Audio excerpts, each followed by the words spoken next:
Bunge la Kinangop wameandamana kupinga mpango wa mwekezaji wa kibinafsi ambaye ameanzisha mradi wa makaburi katika eneo hilo. Wakazi hao wamefanya maandamano ya amani katika karibu na shamba hilo katika eneo la soko jipya na kufunga barabara kuu ya kutoka Naivasha kuelekea Nairobi kwa muda, wakilalamikia hatua hiyo. Wanaitaka serikali ya kaunti ya Nyandarua kusitisha mradi huo na badala yake wajengewe angalau taasisi ya elimu.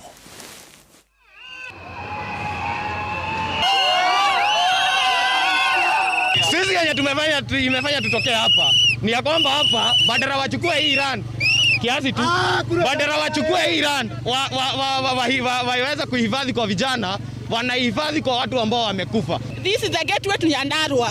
Na kitu tulikuwa tumeambiwa tunawekewa hapa ni university. Imekuja sasa waweki university, wanatuletea watu wenye wamekufa, na ndio maana tunataka kuwatoa kwa mashimo tuwalete kwa barabara. Ndio shamba yetu itumike vizuri, tuwekewe either modern market ama tuletee kitu kama university ama kitu kama tourism, ya tutakubali.